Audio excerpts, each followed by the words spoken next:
Hi guys, this is Shayna from YumiYarns.com, and today I've got a little bit different tutorial for you. Normally we do a lot of knitting and some crochet content on this channel, and today I have weaving. So this isn't like intense weaving, this is fun, chill weaving. Last month I had the pleasure of taking a class at North Country Fiber Fair taught by Anita Kealey, who does, her website is dakotabydesign.com, and we learned how to do continuous weaving on a square loom. And I've done classes for like the Zoom loom, which is a much smaller square loom. That one's a 4-inch square loom, but the concept is the same, where it's got these pegs and you use the pegs to weave. Typically you're going up and down and side to side for that, but with the continuous weaving that we're going to be doing, you actually go diagonally. And you can see the square you finish with is actually much smaller than the loom, and that's just because of tensioning. It kind of sucks in after you take it off the loom, and that's pretty typical of weaving. For these squares, I'm using a chunkier, bulky yarn. Unfortunately, this one that I'm using is no longer available. It's Dream in Color Canyon. This one that I got was part of a kit back in 2015. And I have a couple coordinating colors, so I'll be able to make a project with this. I'm trying to decide if I want to do some sort of sweater with it or something that way. I'll keep you posted on what I end up doing with my squares. But for today, we're going to get started. You need a loom, which you can get from Anita's website, which I'll link below. You need yarn, which she recommended using a thicker yarn for the class so that you can actually get through your project. So this project actually does go pretty quickly. I got 3 squares done during our 3-hour class, and that was with time for instruction and everything. And the more you do, the faster you go, because you know what you're doing. You'll need some sort of hook to pull the yarn through. This is, I believe, an E hook that I actually got from a Molly Makes magazine eons ago and just keep in my little toolkit. You'll need tapestry needle. This one has a bent tip. Normally I use the straight tip needles because that's just what I've always had, but I did buy the bent tip one specifically for this project because as we get further in, at the very end when you're using this, you really need that tip. It makes it so much easier to be able to get in and get things taken care of.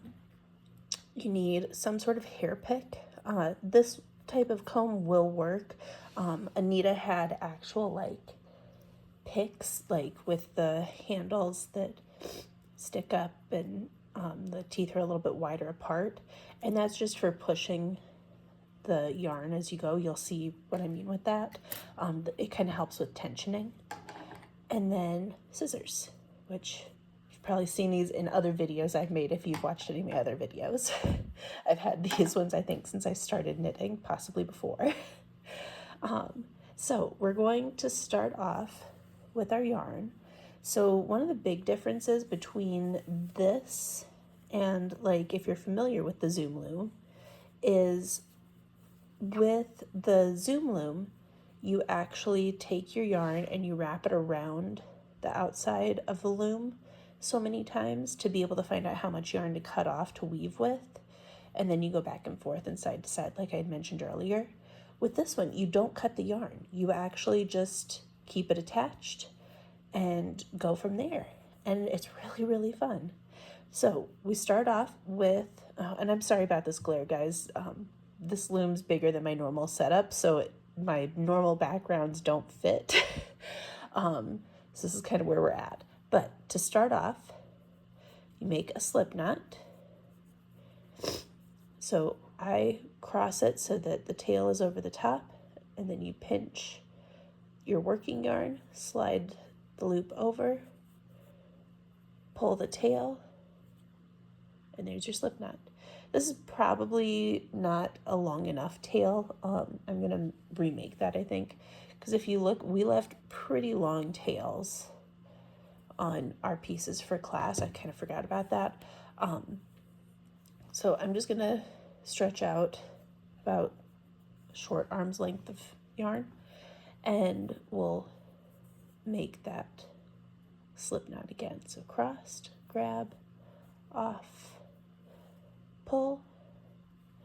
And the reason that it's helpful having those tails is so that when you're seaming things together later on, it's ready to go. You can just use the tail for seaming. So we've got our slip knot, and we're going to put it on this first little peg, and this tail will be kind of annoying for the first little bit here, but you put it on the bottom corner peg. Go ahead and tighten it on there. I've been doing it where I just make sure that the tail is kind of coming off the bottom there between these two pegs. Hopefully you can see this okay. I didn't want to have too much zoom in action happening and lose what's going on for the whole picture. So this corner peg, you put your slip knot on, then you take your yarn, bring it diagonally across to this top peg, wrap it around both the corner peg here and this second one just below it. And I'm probably going to move my yarn because it is not in an ideal position for this. But we're going to bring this down so that it's right next to. So here's the one we wrapped the yarn around, the slip knot. We're going to bring the yarn down next to this one so it's in between the second and third pegs here. And I apologize for my allergies, guys. It is rough this time of year. So I've got, and for this I might just zoom in because this is kind of a key part for setting up. Because once you get this set up, you are golden and can kind of just go forward. So there's our slip knot. Here's our strand that's coming down. I'm going to loop around this second one here and go under that first one and hook it on the second one above it. So see how we've got our first diagonal and it's underneath our initial strand there with the slip knot. So now, and you'll notice, see how it's kind of twisted around? That's kind of how it tells you what you should be doing. So you want it like this. So now we're going to come up to this corner and we will loop it around the second peg to the left of the corner. And we're going to go to that third peg now because the second peg already has a wrap. So see how it's every other, below, above, wrap. And that's kind of the key thing to keep in mind, is that you're wanting to go every other. Because if you think about what woven fabric looks like, it's strands woven up and down, over and under each other, and that's exactly what we're doing. So now we go to the next unwrapped peg, which is this third one here. Bring it over. And I tend to keep my tension fairly tight, just because that seems to make it easier for me. You don't want to strangle it, but it's important to keep it fairly tight. So you start off going under, just like we went under this first one here. But since we have multiple strands, we're going to go under, over, under. And then we'll wrap around that next peg there. So see, you can see we went under, over, under, wrap. And now we're gonna bring it up and you can see exactly how we wrapped it. We're gonna bring it on up to this corner, onto the next unworked peg, and then onto the next unworked peg on this side. And see how it just automatically goes over, under, under, over, under, over. So see, this top corner makes it easy because it just kind of does the work for you. You're just finishing it off by putting it on the correct pegs. Down here is really where you kind of set it up for that section. So we're going to go to the next unused peg,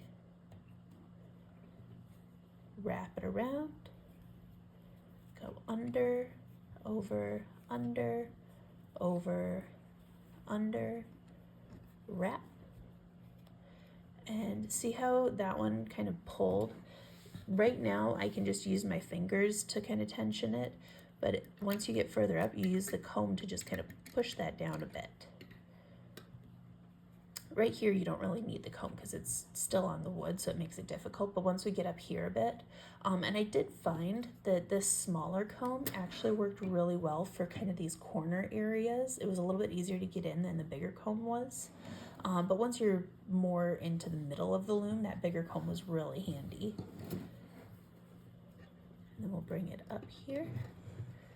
Next empty peg, next empty peg, and we will kind of push that up. See how it's kind of difficult in that corner? So I'm just gonna adjust with my fingers. And you can adjust, sometimes the strands going this direction will get kind of wonky. So as you're working on it, feel free to just kind of zhuzh things around the way you want so that the strands are laying more evenly. And we'll go down here. And you can see how this is just a really fun, relaxing, easy weaving project to pick up. It doesn't take a whole lot to really get in the rhythm of it.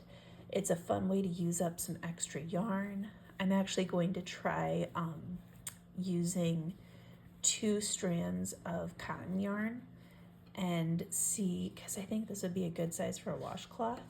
If you guys could tell, I'm kind of in a washcloth kick right now, as noticed by last month's tutorial videos, which I'll link those in case you're curious. Those are for knitted washcloths, but I think this would be really handy for that. So I'm gonna try that out and I'll report back and let you know how those go. Some of the people in my class had used 2 different strands at a time of worsted weight yarn and their squares turned out really cool. So that's what kind of inspired me to try out the multiple strands of washcloth cotton to see how that turns out into an actual washcloth, because that would be way faster than knitting them even, and you'd still have the fun handmade look and feel. And my youngest, who does not like having his face wiped, oops, see, I missed a peg there. You gotta be careful, don't miss any pegs. He does not like having his face wiped at all, my youngest one, but he is still a toddler and very messy, so he needs it. But the handmade washcloths, he is much more prone to being agreeable to me using on him than the store-bought ones. I think the store-bought ones are just a little bit too rough, and he doesn't like that. So as you see, we're getting in there where we've got quite a few strands that we're going over and under and over and under. If you are at a point where you're like, I don't know, did I do that right? You can always check. Just loop your yarn around. You can always move it if you need, but just double check that you're continuing that pattern of under, over, under. Whoops, I missed that one. See, I messed that one up. So now to fix that one, I'm going to pull this back out to where I didn't mess it up. So under, over. This one we're gonna go under, over, under, over, under, over, under, over, under. So let's double check that again. Under, over, under, over, under, over, under, over, under, over, under. Perfect. And if you forget which one is supposed to be first, under or over, just look at your rows before, because this one shows you exactly how it should be. Under, over, and then you can kind of compare and make sure, because it's always going to be that same pattern. You're just adding a few more strands into the mix. So, and I'm sorry about my wobbly camera, guys. I think my stand is starting to get a little worn out and I need to get a new one so that it holds a bit better. But you can see how we're starting to create that woven fabric, and you just keep doing this until you get all the way over to the opposite corners. And it does start getting a little tight and weird towards the end. So what I'm gonna do, I'm gonna keep working on this one. And once I get to about here or so, I'll pause and I will film a new video showing you guys kind of how to finish out your looms or your weaving, and how to take it off the loom and everything that way. So that'll be next week's video. So you can look forward to step 2 of this continuous weaving on a square loom. Part 2 will be up next Saturday. Whoops. My videos are going up Saturday mornings at 9:30 a.m. Central Time. And so you can either set a timer to make sure you catch it right away or hit that notification bell. If you're enjoying these tutorials, please subscribe. It does really help the video and my channel. Same thing, if you hit the like button, basically any interaction, comment below. It really, really does help my channel a lot, and I really appreciate that if you could do that for me. But I'm gonna keep working on this, and I hope you guys have a great week, and I will see you next Saturday with how to finish off our square loom weaving. Have a great day, everybody. Bye.